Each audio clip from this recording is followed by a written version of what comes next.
Assalamualaikum warahmatullahi wabarakatuh. Perkenalkan, nama saya Umir. Saya dari kelas 12 IPS 1. Di sini saya akan membahas materi tentang transisi Orde Lama ke Orde Baru. Latar belakang Tritura. Naiknya Letnan Jenderal Soeharto ke kursi kepresidenan tidak dapat dilepaskan dari peristiwa gerakan 30 September 1965 atau G30 SPKI. Ini merupakan peristiwa yang menjadi titik awal lahirnya kekuasaan Presiden Soekarno dan hilangnya kekuatan politik PKI dari percaturan politik Indonesia. Peristiwa tersebut telah menimbulkan kemarahan rakyat. Keadaan politik dan keamanan negara menjadi kacau. Keadaan perekonomian makin memburuk di mana inflasi mencapai 600%, sedangkan upaya pemerintah melakukan devaluasi rupiah dan kenaikan menyebabkan timbulnya kerasahan masyarakat. Ketika gelombang demonstrasi menuntut pembubaran PKI semakin keras, pemerintah tidak segera mengambil tindakan. Keadaan negara Indonesia sudah sangat parah, baik dari segi ekonomi maupun politik. Isi Tritura: pembubaran PKI beserta ormas-ormasnya, perombakan kabinet Dwi Kora, dan turunkan harga sembako. Tuntutan pertama dan kedua sebelumnya sudah pernah diserukan oleh KAP Gestapo, Kesatuan Aksi Penggayangan Gerakan 30 September.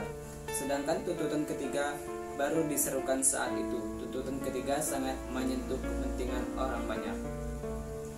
Pada tanggal 21 Februari 1966, Presiden Soekarno mengumumkan reshuffle kabinet. Dalam kabinet itu duduk para simpatisan PKI. Kenyataan ini menyulut kembali mahasiswa meningkatkan aksi demonstrasinya. Tanggal 24 Februari 1966, mahasiswa memboikot pelantikan materi-materi baru. Dalam insiden yang terjadi dengan resimen Cakrabirawa, pasukan pengawal Presiden Soekarno, seorang mahasiswa Arif Rahman Hakim meninggal pada tanggal 25 Februari 1966. KAMI dibubarkan. Namun hal itu tidak mengurangi gerakan-gerakan mahasiswa untuk melanjutkan Trituntutan atau Tritura, Trituntutan Rakyat.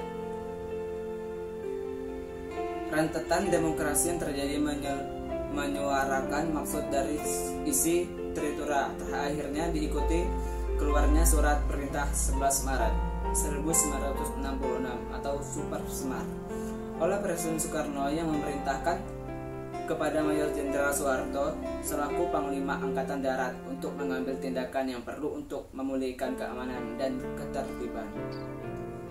Tokoh Tritura: 1. Khairul Saleh, 2. DN Aidit, 3. Letu Dul Arif, 4. Lukman Yoto, 5. Ibnu Parna, 6. Muhammad Arif, 7. MH Lukman, 8. IR Sakirman, 9. Brigjen Suparjo, 10. Sudisman, 11. Syam Khamaruzzaman, 12. Letkol Untung Syamsuri, 13. Trubus Sudarsono, 14. Wikana. Aksi-aksi Tritura: 1. Pembubaran PKI, 2. Pembersihan kabinet dari unsur-unsur G30 SPKI, dan ketiga, penurunan harga dan perbaikan ekonomi.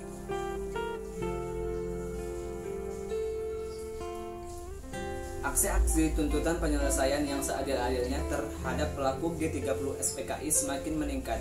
Gerakan tersebut dipelopori oleh Kesatuan Aksi Pemuda-Pemuda, Mahasiswa dan Pelajar atau KAPPI, KAMI, KAPI, kemudian muncul pula KABI atau buruh, KASI Sarjana, KAWI Wanita, KAGI Guru, dan lain-lainnya. Kesatuan aksi tersebut dengan gigih menuntut penyelesaian politik yang terlihat dan terlibat G30 SPKI. Dan kemudian pada tanggal 26 Oktober 1965 membulatkan barisan mereka dalam satu front, yaitu Front Pancasila.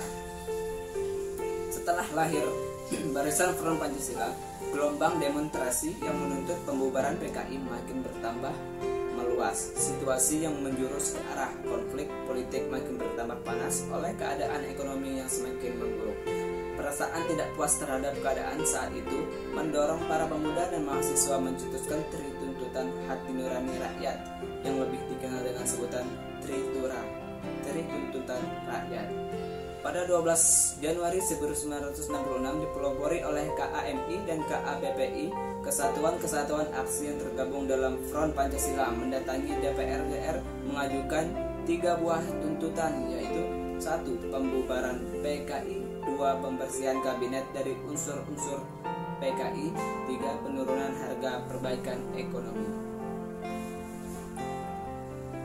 Pada pelantikan 100 Menteri pada tanggal 24 Februari 1966, para mahasiswa, pelajar, dan pemuda memenuhi jalan-jalan menuju Istana Merdeka.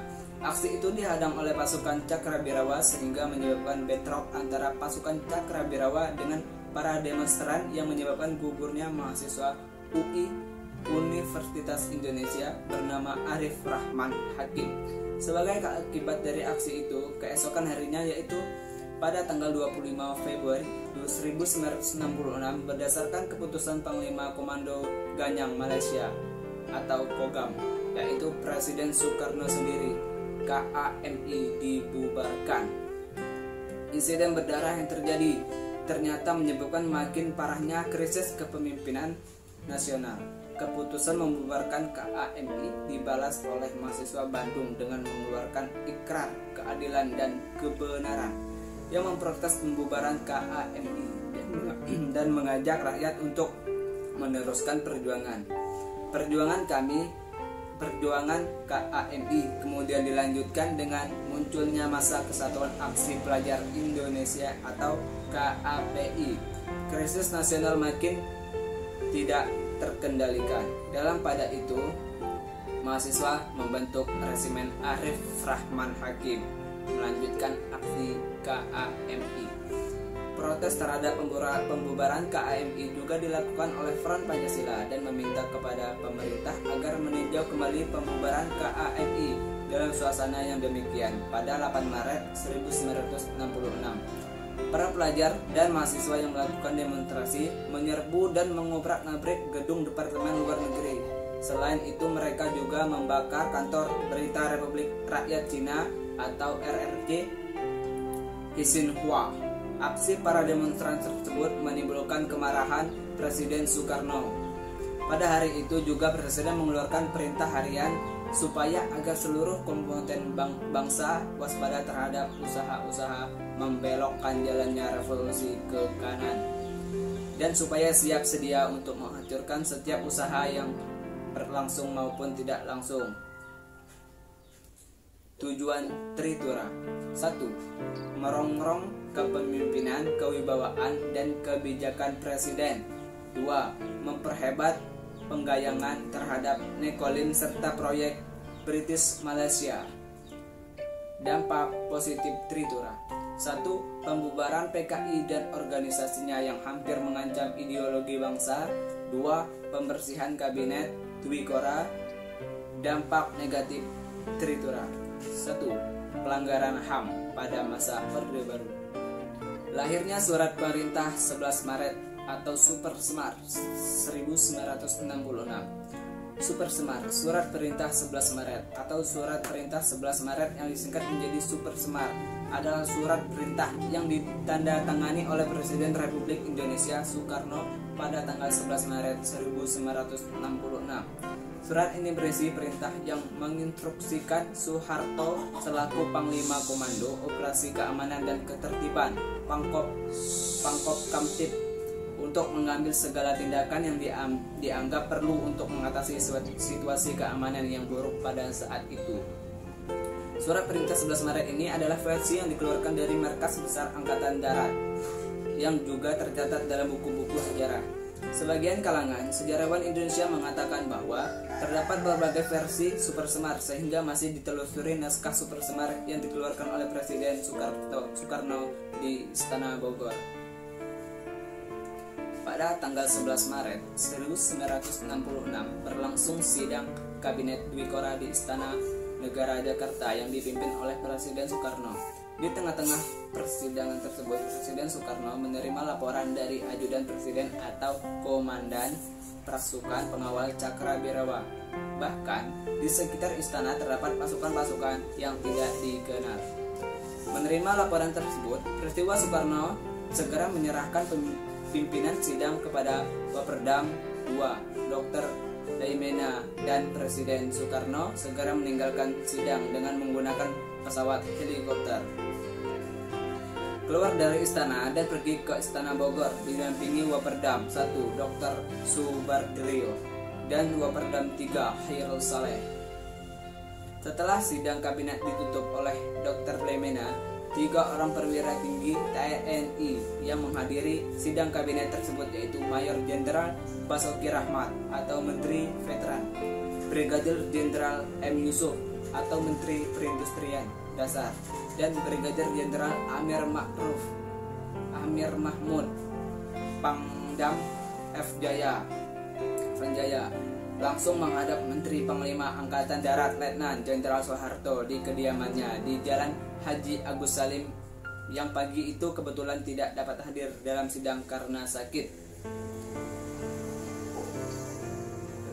Setelah mengadakan pembicaraan dan pembahasan yang cukup mendalam, akhirnya Presiden Soekarno memutuskan untuk memberikan surat perintah kepada Letjen Soeharto. Ditugaskanlah kepada yang hadir yaitu 3 Waperdam dan 3 perwira tinggi serta Sabur untuk merumuskan surat perintah tersebut.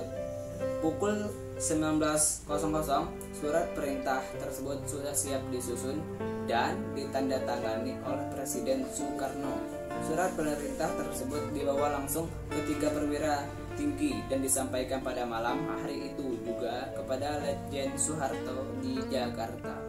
Sekian materi pembahasan dari saya. Terima kasih. Wassalamualaikum warahmatullahi wabarakatuh.